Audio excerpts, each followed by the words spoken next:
Sir, south కొరియాలో ఒక summit జరుగుతుంటే దాంట్లో ఇండియన్ రిప్రజెంటేటివ్స్ మన స్టేట్కి చేసిన రిప్రజెంటేటివ్స్ అక్కడ వీడియో ప్రజెంటేషన్ చేసేప్పుడు జగన్ గారి వీడియోస్ చూపించి డెవలప్మెంట్స్ గురించి కూడా చెప్పారు కదా సార్. ఆ డెవలప్మెంట్స్ గురించి ఎట్లా చూడవచ్చు అంటారు సార్?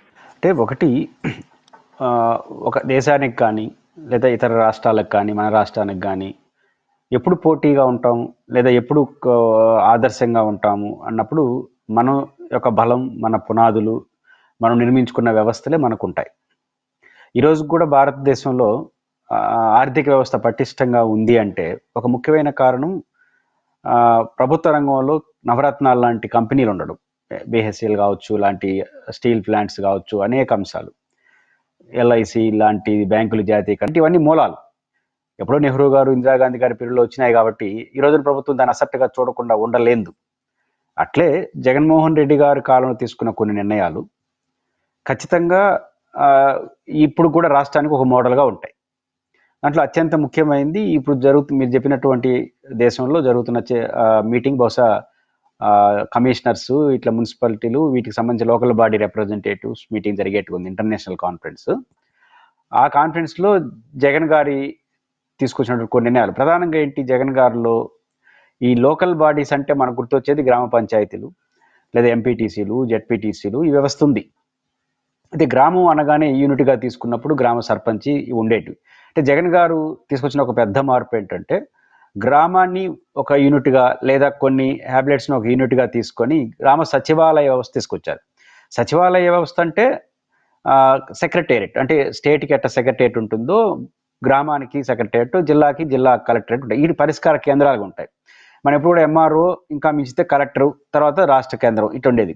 కానీ జగన్ గారు సాధారణ ప్రజల రోజువారీ అవసరాలను, కీలకమైన అవసరాలను, కీలకమైన సేవలను వాళ్ళ గ్రామాన్ని ముంగిటి తీసుకురావడం, దాంట్లో ఒక సిబ్బందిని పెట్టడం, అందులో గ్రామ సచివాలయ వ్యవస్థలో అన్ని విభాగాలకు సంబంధించి అగ్రికల్చరు, హార్టికల్చరు, వ్యవసాయానికి సంబంధించినటువంటి పరిశోధన చేసేవాళ్ళు, ఇట్లాంటి లింక్ ఉండడం వల్ల ఏమవుతుందంటే వాళ్ళకి కావాల్సిన సపోర్టు ఎప్పటికప్పుడు ఇస్తుంది. అంటే రాష్ట్ర పరిపాలన రాష్ట్రానికి అంతా ఎట్లుంటుందో గ్రామాన పరిపాలన గ్రామానికి అట్టుండేట్టుగా తీసుకొచ్చారు. ఇది ఖచ్చితంగా విప్లవాత్మకమైన చర్య, దీన్ని అప్రిషియేట్ చేయాలి.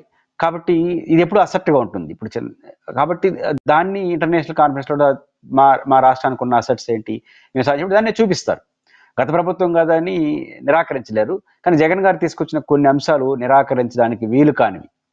అది గ్రామ సచివాలయ వ్యవస్థ కావచ్చు, ఇంటింటికి పెన్షన్ తీసుకొచ్చి ఇచ్చే విషయం కావచ్చు, అమ్మఒడి కావచ్చు, రైతు భరోసా కావచ్చు, ఇట్లాంటి విషయాలు ఖచ్చితంగా ఎప్పటికీ ఏ ప్రభుత్వం పేర్లు మార్చాల్సిందే తప్ప ఇంకోటి చేయలేవు. అందుకని అక్కడ ఖచ్చితంగా జగన్మోహన్ రెడ్డి గారి యాటిట్యూడ్ కూడా ఎప్పుడు కూడా ఒక ఐకానిక్గా ఉంటాయి.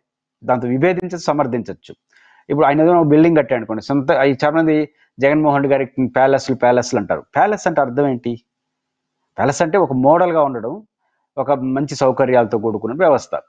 కాబట్టి జగన్ గారు హౌసెస్ తీసుకున్నా లేదా జగన్ గారు బిల్డింగ్ కట్టినా, ఉదాహరణకు రుషికొండలో ఆయన ప్యాలెస్ కట్టాడు, అది ప్రభుత్వం అవసరాల కోసమే కట్టారు. చూస్తే ఎంత అద్భుతంగా ఉంది. చివరకు ఆయన పార్టీ ఆఫీసులు కూడా అట్లే ఉంటాయి, తమాషాగా మోడల్గా. అందులో జగన్మోహన్ రెడ్డి గారు ఏ నిర్మాణం చేసినా ఒక ఐకానిక్గా, ఒక ఇంటర్నేషనల్ స్టాండర్డ్స్ ఉంటాయి. అందుకని జగన్మోహన్ రెడ్డి గారి ఆలోచనలు ఎప్పుడు ఎట్లా ఉంటాయి, అందువల్ల స్పీడ్గా డెసిషన్స్ ఉంటాయి. గతంలో మీకు గుర్తుంటే ఇళ్ల పట్టాల కోసం 10,000 ఇళ్ల పట్టాలు ఇస్తారు, 1,00,000 ఇళ్ల పట్టాలు, మళ్ళీ కొత్త ధర్నాలు వస్తూ ఉంటాయి. అది జగన్మోహన్ రెడ్డి గారి కాన్సెప్ట్ ఏంటి? ఏదైనా ఒక టాపిక్ తీసుకుని అది ముగిసిపోవాలి, ఆ టాపిక్ మళ్ళీ రాకూడదు. అందువల్ల 32 లక్షల మంది ఇళ్ల పట్టాలు ఇచ్చేసి కార్యక్రమం చేకప్ చేశాడు. అంతే జగన్మోహన్ రెడ్డి గారు ఎప్పుడు కూడా ఒక ఐకానిక్గా ఉండడానికి ప్రయత్నిస్తారు. దాని సందర్భంలో కొన్ని సందర్భాల్లో ప్రతికూల ఫలితాలు ఇచ్చుండొచ్చు, కానీ ఆయన కాన్సెప్ట్ మాత్రం అందరికీ మోడల్గా ఉండాలి, కొత్తదనంగా ఉండాలి, ఇంటర్నేషనల్గా వస్తుంది దాన్ని అందిపుచ్చుకునేట్టుగా ఉండాలి, ఐకానిక్గా ఉండాలి. ఇది ఆయన కాన్సెప్ట్. ఇవే జగన్మోహన్ రెడ్డి గారి పాలనలో వచ్చినటువంటి కొన్ని మంచి విషయాలు ఖచ్చితంగా ఇంటర్నేషనల్ వీటిలో ఎక్కడైనా సరే ప్రాచుర్యానికి వస్తాయి, వాటిని ప్రజెంట్ చేస్తుంటారు.